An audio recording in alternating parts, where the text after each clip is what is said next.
There's been a lot of discussions about the contributions of MSMEs to the Indian GDP. I would not like to repeat the statistics, but just very briefly, essentially contributing to 30% of the GDP, 28% of employment opportunities, and about 50% to the export market. So MSMEs form the backbone of the country. What we have also observed is that in terms of the distribution of the growth, at this point in time, maybe a bit more tilted towards the mega cities. The cities in India have roughly around 3% of the land mass, but they contribute to over 60% of the Indian GDP. With India aiming to become a global superpower and in short term achieving GDP rates of GDP growth of around $5 trillion by 2026. This needs to change, and to tier 3 cities is something which is number one expected and both needed for the economy to grow. That combined with the fact that even established businesses are now looking to move to the tier 2 and tier 3 cities of India, great confidence that these cities will propel India to the next level of growth and will help and contribute to India achieving its aim to becoming the economic superpower. With this, I would maybe just request if we can have the panelists on board with a lot of introductions and we can begin our discussions. Thank you.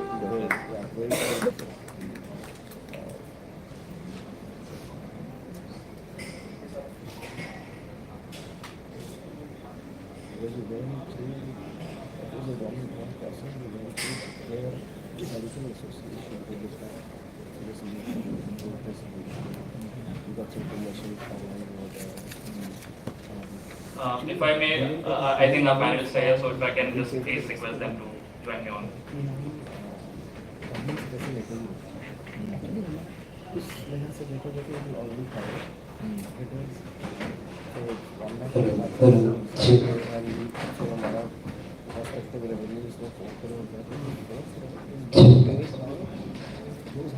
Again, thank you everyone. Thank you for taking the time and what. Yeah, thank you so much. If I can maybe please start with Dilip, if you can just do a quick round of introduction, tell us about a brief about a company, and then we can get into the panel discussion. I would request everyone to just go around and just quickly introduce themselves, please. My name is Dilip Chabria. I'm the co-founder of New Space Research and Technologies. New Space is India's fastest growing innovative aerospace and defense company. Today we are proud to be building out numerous programs which are making our nation proud globally. In a nutshell, we build a lot of very intelligent drones, and we're known as the swarming specialist this side of the world. So, I'm Stuti Bhatia, representing IIFL Asset Management. We are one of the largest alternate asset managers in the country with an AUM of about 20,000 odd crores across private equity and VC. I particularly focus on tech-first investments in early growth stage companies. Good afternoon, everyone. My name is Dhruv Kapoor. I'm part of Aniket Capital. Aniket Capital is a multi-asset asset management firm. We manage 3 asset classes. We have an angel platform which typically invests the first check into companies 3 to 5 crores. We have about 60 portfolio companies there. We have an equity fund which is a 500 crore fund. Here we write check sizes or invest about 10 to 30 crores in companies. This is a new fund and we've invested in about 7 companies. And then we have a private credit fund. We have 3 funds there. We manage about 2,000 crores. Here we provide credit to companies that are anywhere from 100 crores to 1,000 crores near EBITDA profitable. So we've got another about 40 companies there. So that's the sort of 3 asset classes we manage. I'm part of the equity fund.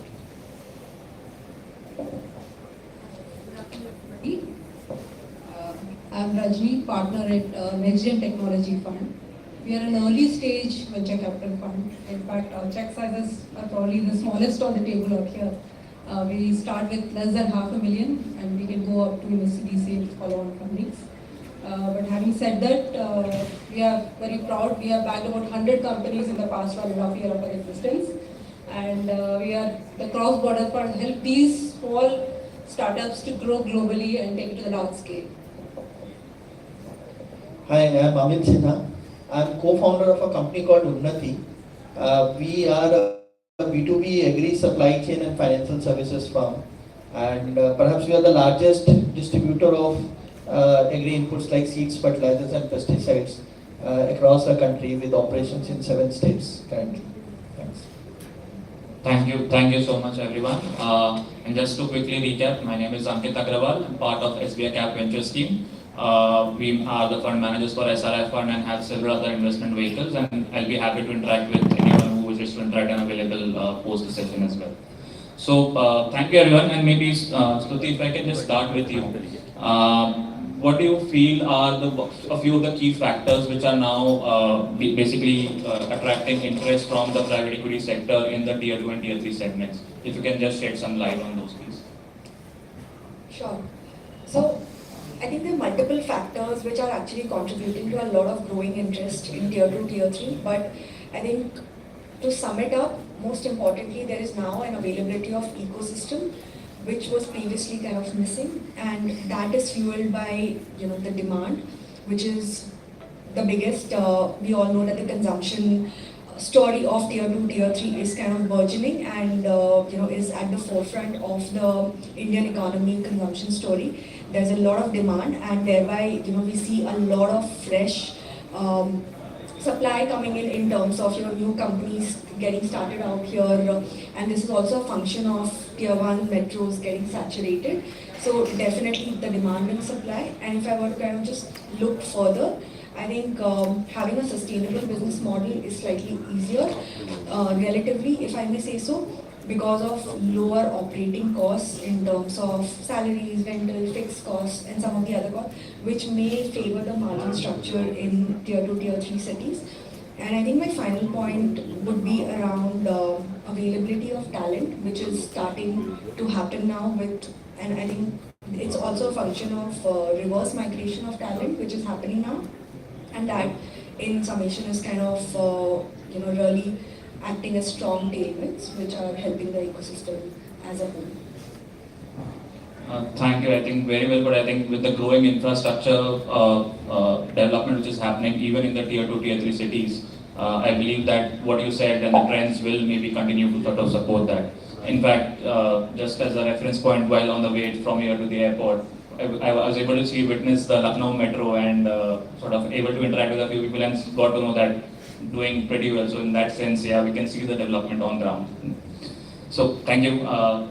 Amit, if I can just maybe get your sort of view on what made you decide on sort of getting into a business which is focusing on the tier 2, tier 3 and even the rural parts of India, while a bit more agri-related, but what made you decide and how did you sort of come up with the solution that you offer and what's the brief background on that? So, in fact, as a company, we are quite old. We started off in 2010, and forget about financing. Even making a business that time was very difficult in the rural areas.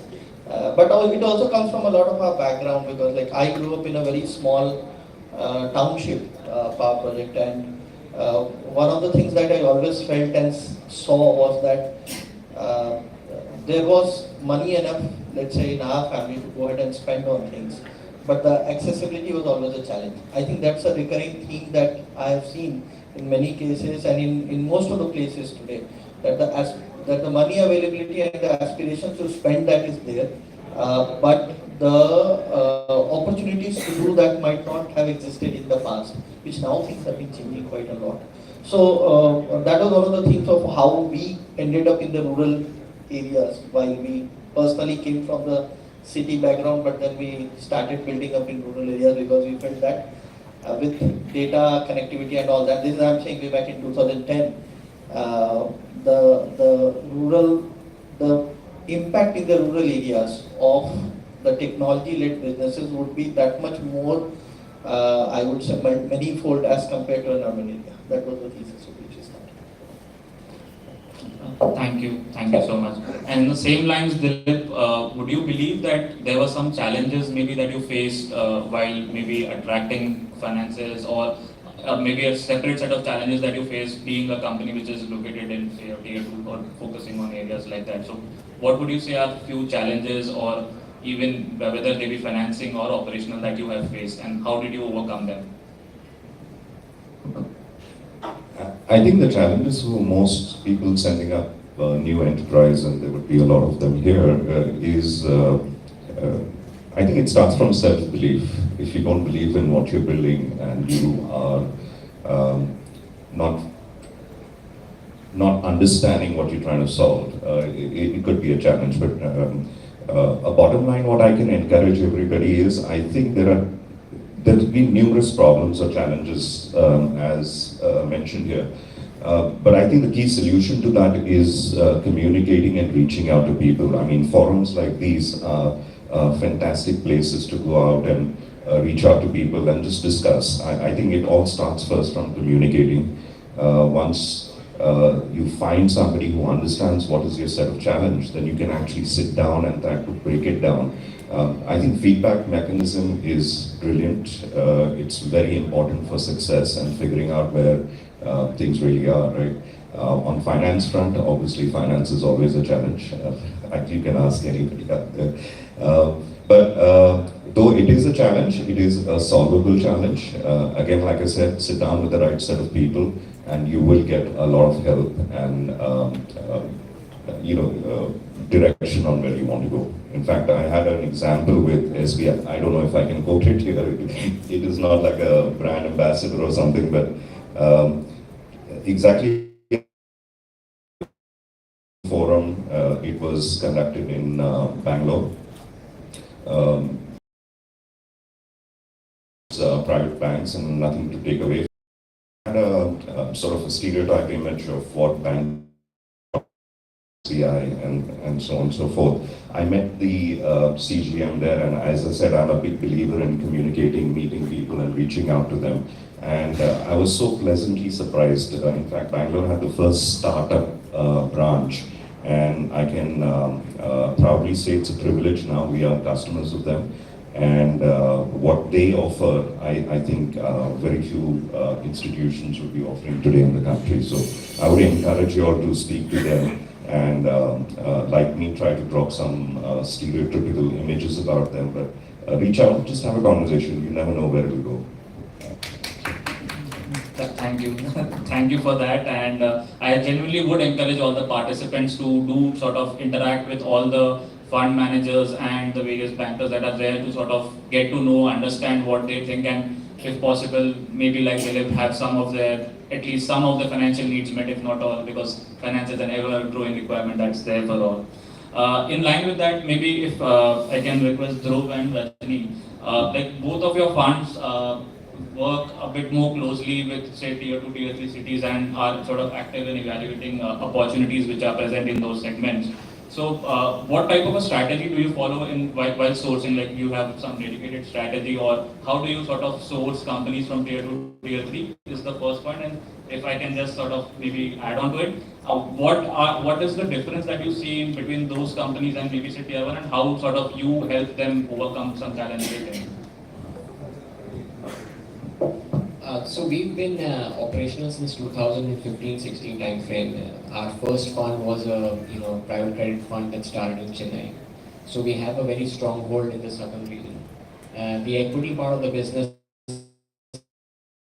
so we have an angel platform, like I said, which is now incubated 60 companies, and we have the equity platform. So we have and then we have offices in Bangalore, and we have, of course, the Gift City office. So we have 4 offices. And we have one of the largest teams. We've got about 25 people on the rolls. And because of our history of operating across segments, across sectors, and across stages, we have a lot of referral inbound deal flow that does come to us. So we also follow different strategies across different asset classes. In the early stage angel platform, we do a lot of deep tech and space tech companies. Which are new age companies, taking a bet on the next 10 years. On the equity side, we are very focused on consumer type, so consumption driven theme is what we are pursuing. And from the debt side, we have exposure to services businesses, engineering and design businesses, etc. So we get, we have backed entrepreneurs across a spectrum of areas. And so that becomes a very good channel for us to drive deal flow, because these are the folks who are most well connected into the ecosystem.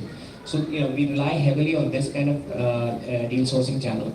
Second for us is we have now, like I said, a large team. So a lot of us spend time actively traveling to these areas, meeting entrepreneurs, building our conviction on what the new business model will be for tier 2, tier 3 towns, because frankly the last decade has really gone into serving the top 80 to 100 million consumers. We believe the next decade will go towards serving the next 400 million consumers, and the business models designed for those 400 million consumers will be fundamentally different from what was built so far. So that's really where that's how we sort of source companies and evaluate companies. Thank you so much. And Rajni, while in terms of strategy, if you have anything specific, but more importantly, like how do you help companies and sort of grow and sort of scale and maybe overcome any challenges that they might face, especially if they are coming from, say, a tier 2 or tier 3 background? So we initially started as a UK headquartered fund. We are a 8-year-old fund. The earlier UK funds are the divestment stage. So when we set up the India vehicle last year, realized many of these ideas and the innovations which are coming from the tier 2 and tier 3 cities, they are solving the local challenges, but they are not able to think through how do we take this at a scale, right? Maybe I'll give you an example. I mean, this company called Arficus. It's a medtech company. They provide software as a medical device. They're based out of Tonk, which is based in Rajasthan. It's a tier 3 city, right? I never even know where that Tonk existed. I had to go and check on the map where it existed. But the solution which they have provided is so brilliant that it can solve many of the ground medical problems in terms of prevention and diagnosing the diseases right before time. When we entered, they were only present in about 30 hospitals and just doing the operations in India.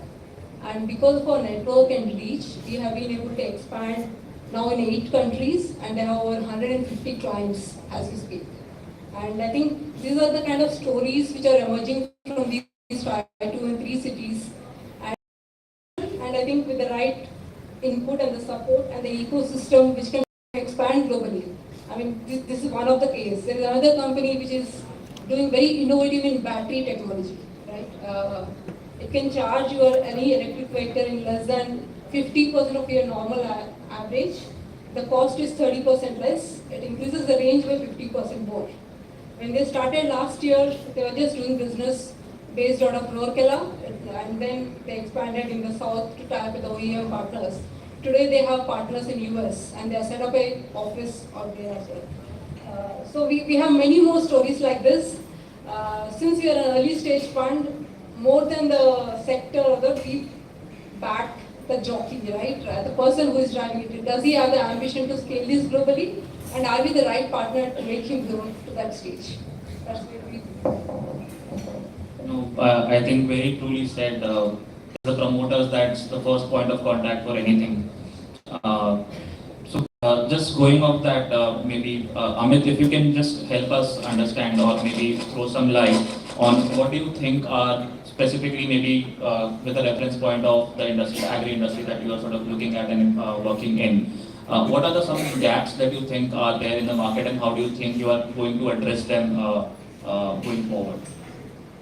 So, as I said, we are focusing on the agri input supply chain and the financial services to drive that, because agriculture is one thing where the working capital cycles are pretty long, and so right from the farmer upwards to the whole channel, everybody requires a lot of capital to sustain and make a basic income out of the whole thing. Otherwise, they will not be able to expand on the business. So these are the 2 problems we are solving. Availability of quality seeds, fertilizers, and pesticides has been a recurring problem across the country, almost in all the states, including the developed ones like Maharashtra and Gujarat. Even today, not more than 60-70% of the products are really the branded, good quality packaged ones. The rest are, and that is what we are trying to solve for, so that the right time for for the farmer, because timing is very critical in agriculture, and they are able to source it at the right time, and also know, because all of these are medicines or particular varieties of seeds. So unless until they don't know how to use it, the real impact on the ground will not be there. So this is what we are trying to solve for, and we have a very different model in the sense that we go to the retailers who are actually the biggest influencers for the farmers to go ahead and source this material. Our belief is that if we educate the retailer, who at the end of the day is the guy who is making the decision on behalf of the farmer, will be able to find the right products going to the right farm and the productivity increase from there. So that is what we are doing. This has been a big gap. As I said, we have been at it for the last 13 years in different ways, different models. The current thing what we are doing at we have been doing since the last 5 years, and it has been growing well. And obviously the ambition is to keep growing further and more aggressively, and fulfill the needs of millions and millions of the farmers who are serious about farming as an income source and as a business for themselves. Thank you so much, Amit. Dilip, I think in a similar mold, if you can just maybe help address a few sort of challenges that you face apart, like from financing, you sort of gave an example in terms of operations, might be in terms of, say, people hiring. If you can maybe shed some light on your journey and how sort of you overcame those, so that it can maybe act as some sort of reference for the betterment of the audience over here. So, when you start a company and you say you're going to build technology which doesn't exist anywhere on the planet, your challenges are many, many more. The set of challenge you'll get is that people obviously don't believe that you have the capability or would be able to achieve that. So you have to break down this journey in smaller bits and pieces. I believe take up every challenge that you have, which would be from, say, a technology angle. The secrets of this lie out there amongst people, amongst us only, right? You have to reach out. So the thumb rule we have is if you reach out to 100 people, 97 might turn you down, give you bad advice, not give you or point you in the right direction. But the real key is you're looking for those three who can help you connect the right dots, right? And all those, sorry, not trying to repeat it, but all those happen in forums like these. It's people like these that connect you to the right people. I believe today in India, there are a huge number of opportunities. Taking our cases also, which we have done numerous firsts in this country, which a lot of detractors told us that it won't be possible to happen from this side of the world. Just to give you an idea, if we set up the same company in the US today, we would be a very, very different company.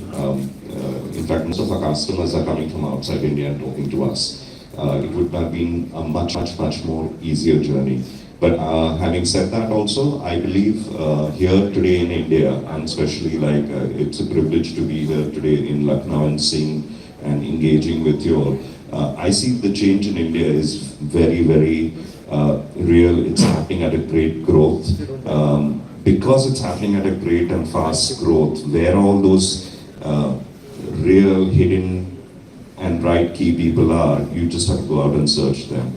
But the challenges will be many, but I think the helpers are also, I think, many more than that in this country. So good luck to all of you. Thank you, everyone.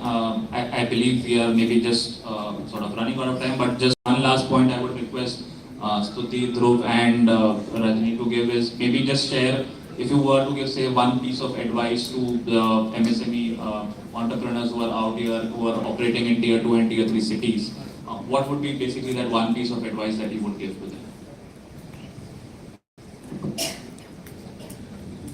I would just say think big, because today we are at an inflection point where a confluence of a lot of things is happening. There is physical, digital infrastructure, there is talent, there is capital, there is awareness, access, affordability. It's the right time to build something that will truly create a dent in this economy. So think really big.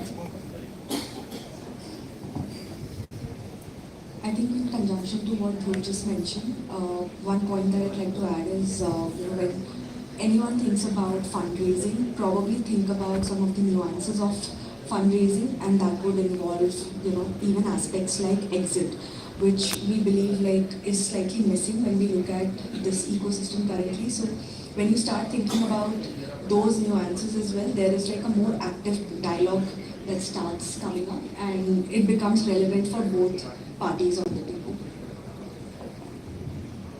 I would concur with both the panelists here.